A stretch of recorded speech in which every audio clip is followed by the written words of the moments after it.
I'm going to teach you the 7 biblical steps of how to resolve conflict. If you will practice these, you will find the stress in your life going down dramatically.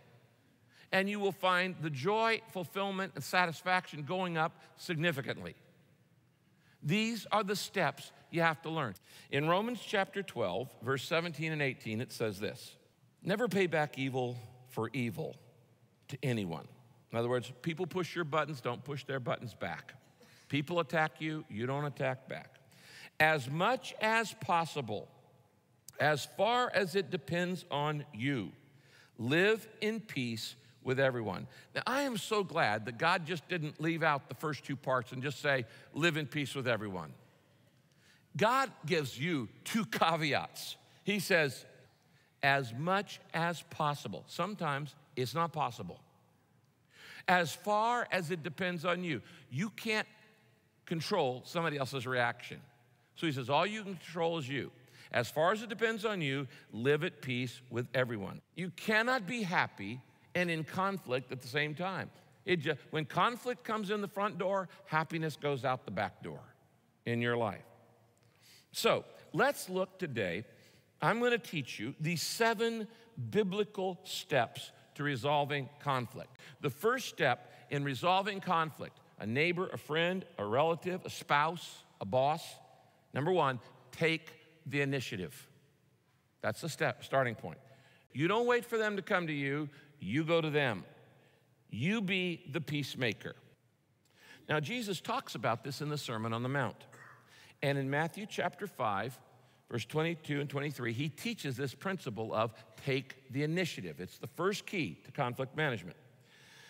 He says in Matthew 5:23, if you're standing before the altar in the temple. Now, what's he talking about here? You're at worship. If you're standing before the altar in the temple, okay, if you go to church to go to worship, and you're giving an offering to God, and you suddenly remember that somebody has something against you. Notice, it's not you got a problem, it's they got a problem with you. So either way, you take the initiative. You remember that somebody has something against you. You leave your offering there beside the altar. Go at once, circle at once. Go at once and first be reconciled to that person, then come and offer your gift to God. You know what he's saying here? God says reconciliation takes priority over worship. Wow. Now, what is Jesus doing here? He's saying don't ignore it. It doesn't matter if you're the offended or you're the offender. You need to take the initiative. It's always your move. When? At once, as soon as possible. You don't delay, you don't postpone. Some of you have been putting off this for weeks, months, or maybe years. Okay, step number 2, or the third thing you have to do this is still initiate. You got to plan a sit-down meeting, okay? This is in taking the initiative. And let me give you some suggestions. Now, I didn't give you a lot of room on your outline, so just write these down. I'm going to give you 4 suggestions on how to set up a meeting with somebody you're in conflict with, okay? Here's what you do. 4 things you do in setting up the meeting. Number 1, choose the right time. Choose the right time. Timing is everything. When is the best time to have a meeting to resolve a conflict? The best time is when you're both at your best. That's when you do it. When you're both at your best. You may be ready, but they may not be ready to receive it. You've been thinking about this, you're ready to talk about it, they may not be ready to talk about it. So you don't pull it on them, you don't drop a bomb on. By the way, never drop a bomb in bed. You're gonna get an explosion. I mean, you've been thinking about this all day, wives, your husband comes home, just as he puts his head on the thing, you say, honey, we need to talk. And you start in the first point, he's going, and then you explode. Never drop a bomb in bed. Somebody ought to tweet that. Choose the right time when you're both at your best, okay? Number 2, right place. You choose the right place. You don't just do it anywhere. You figure out where's a good place and a good time to do this, where we can be relaxed, where it's quiet, where we won't be bothered, where maybe the kids are asleep or they're away or whatever, where we can talk frankly and honestly, where there's an emotion can come out. You choose the right place where you can be uninterrupted. Number 3, pray before meeting. Very important. And you say, God, I'm scared to do this, but I need to be filled with your love, and I need you to help me do this right. Now, if it's a deep problem, you may take more than one meeting, but you still pray before the meetings. And the 4th thing is come with a positive attitude. You want to come to work on the problem, not to attack each other. You're not coming to demean or demand or to disable. You're not coming to just disagree. You're coming to say, look, we're on the same team here. Let's try to make this thing work. And you work on the issue. You come with a positive attitude. Okay, step number 2. Step number 2, once you get together in the meeting with that person you've been in conflict with, here's the first thing you do. Number 2 is confess my part of the conflict. That's what I do first. That's the biblical thing to do. Now, they may be 99.9% wrong, and you're only 0.1% wrong. Then you confess your 1% first. That's called humility. Now, my guess is that maybe more than that. But you start with you. You don't start with condemning. You don't start with accusing.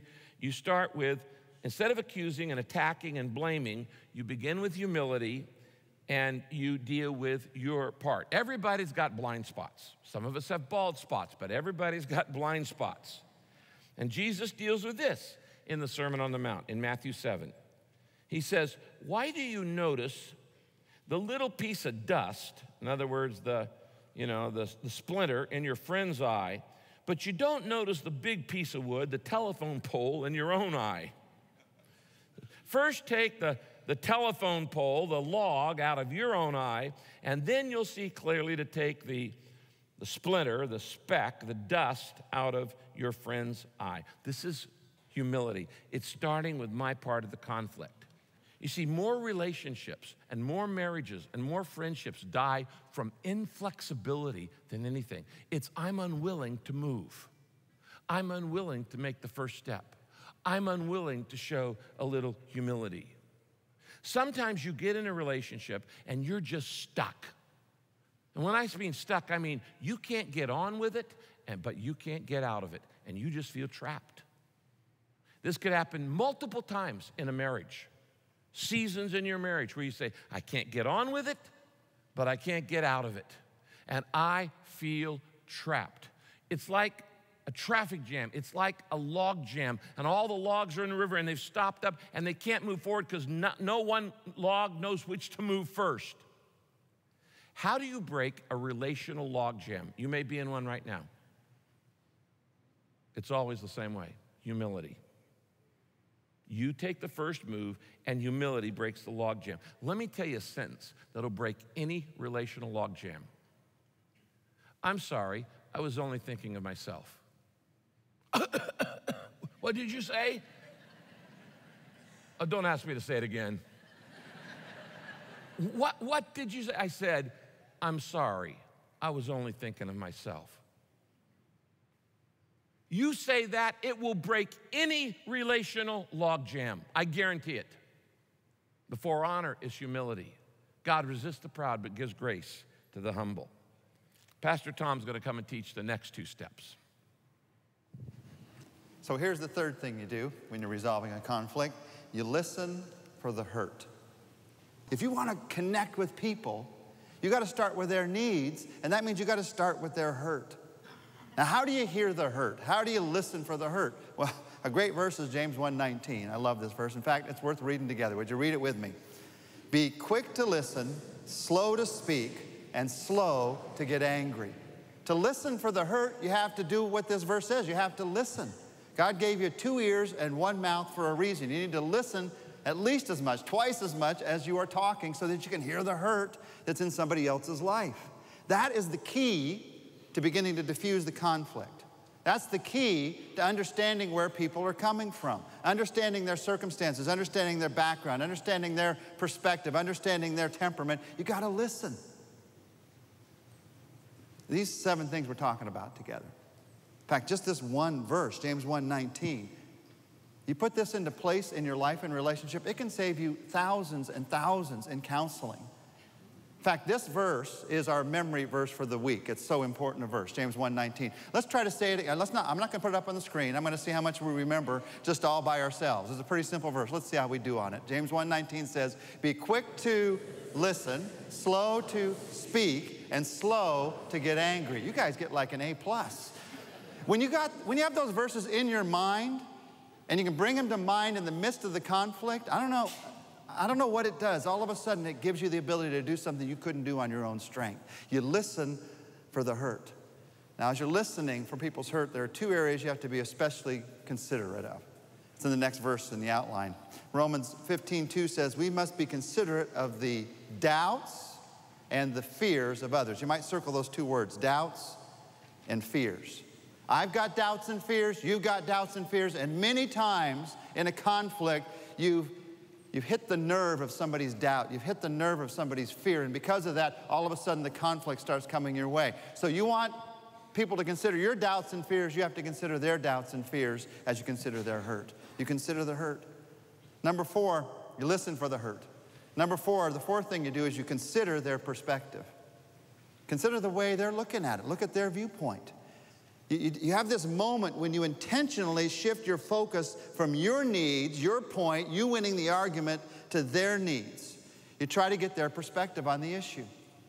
The Bible says this in Philippians 2:4 and 5. Here's how we see from another person's perspective. Each of you should look out not only to your own interests, but also to the interests of others. Your attitude should be the same as that of Christ Jesus. Now, how do you do that? How do you really do that? How do you start noticing others' needs instead of always needing other people's notice? I don't know about you. I'm not that altruistic. I've got needs too. That's what I think. What about my needs in the middle of this? You might just jot down a Bible verse in the corner of your outline. Psalm 139, verse 3. Psalm 139, verse 3 says of God, God, you notice everything I do, and you know everywhere I go. The way you do this is you realize there's a God in heaven, there's a Father in heaven who is there to notice and to take care of every one of your needs. You're not in this alone. He takes care of my needs so I can help with your needs. If you are expecting some other human being, whether it's a wife or a husband or one of your kids or somebody at work, if you're expecting another human being to take care of all your needs, of course you're going to have conflict. They're as imperfect as you are. They can't do it. But when you recognize there is a God in heaven who is willing to meet the needs of your life, all of a sudden you have this new freedom because you know He's going to meet your needs. You have this new freedom to begin to look out and to consider the needs of other people in your life. Now, the 5th step is very important. Tell the truth tactfully. In this peace conference that you're having with this person that you're in conflict with, you tell the truth tactfully. The Bible says in the book of Ephesians, speak the truth in love. It may be the truth, but if I'm not speaking it in love, I'm on the wrong side. You never use truth as a club. It may be true, but you don't use truth to beat people over the head. Proverbs 12, verse 18 says this, reckless words, that's the kind you say in an argument that you weren't thinking through. Reckless words pierce like a sword, and you've all been pierced by reckless words by people in your life. But the tongue of the wise brings healing. In other words, foolish words hurt, wise words heal, and it's my choice. You never get your point across by being cross. You are never persuasive when you are abrasive. You tell the truth tactfully. If you don't tell it tactfully, it's not going to be received. Truth without love is resisted. Truth wrapped in love is received. Ephesians 4:29. Do not use harmful words. Well, in that case, a lot of us wouldn't have a whole lot to say. Do not use harmful words, but use only helpful words, the kind that build up and provide what is needed. So when I'm in this conversation with this person I'm in conflict with, the first thing I say is, what I'm about to say, is it going to be helpful to them or is it going to be hurtful to them? Is it going to build them up or is it going to tear them down? Is it persuasive or is it abrasive? And what I'm saying is, This skill is learning to attack the problem rather than attacking the person. Most of us never learned that. And so we go through arguments and we go through conflict attacking the person, not the problem. Related to that is number 6. Fix the problem, not the blame. Now, you only have a certain amount of emotional energy. And in a conversation where you're trying to resolve a conflict, you can either use that energy to fix the blame, or you can use that energy to fix the problem. You don't have enough energy to do both. So you've got to ask yourself, what's more important to me? To blame them or to resolve this conflict? Fix the problem, not the blame. How many times have you heard me say the way you spell blame is be lame? Anytime you blame, you are being lame. Leaders that blame are being lame. That's how you spell blame. So you fix the problem, not the blame. Now, related to this is establishing some ground rules of words that you're just not going to use. If you're a young couple, I highly recommend that you establish some ground rules for fighting fair in your marriage and you follow them your entire marriage. Actually, it's never too late to do this. But there's some things you should never, never, never say in a marriage. They're WMDs, they're weapons of mass destruction. Now, the Bible is very, very specific about what's out of bounds. Let me just give you one example. Colossians 3:8. You must rid yourself. Notice, this isn't optional.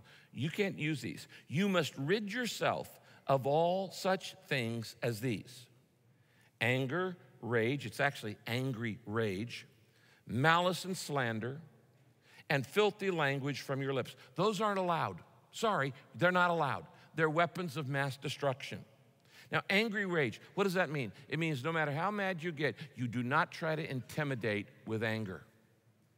Angry rage. You do not try to threaten people into doing the right thing. It doesn't work. It says you don't use malice and slander. What is malicious? What are malicious words? They're words that are designed to hurt. There's certain things you know you can say that will hurt that person. And you know them very well. You push their buttons.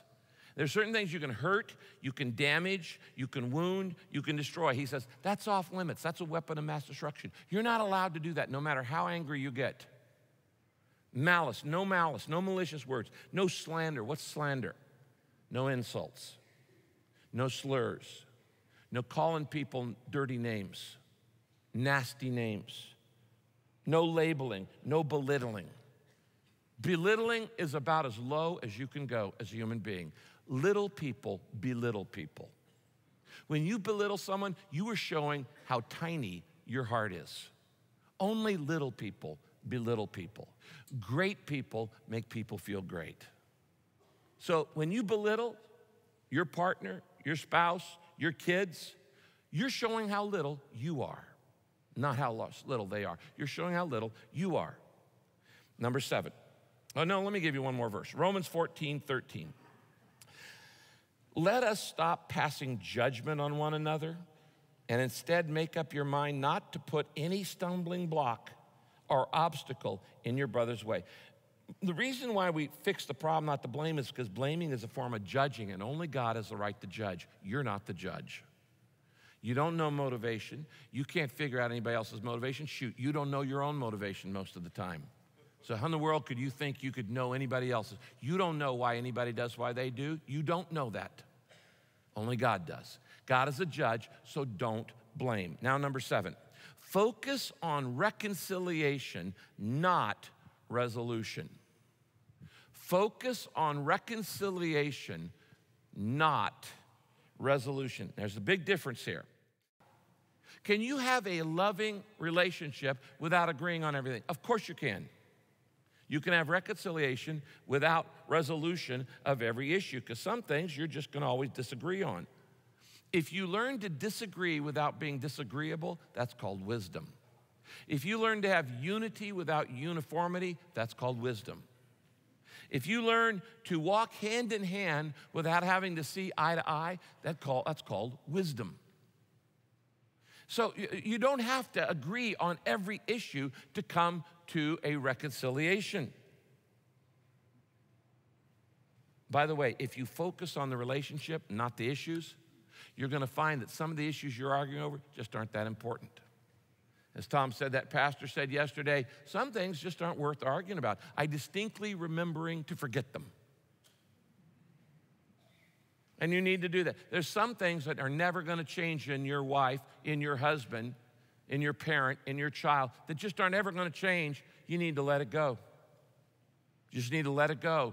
And you need to say, I'm going to focus on the positive, not the negative, because they just aren't going to change. And you're certainly not going to change them by attacking them on it. Jesus said it like this, Matthew 5, verse 9.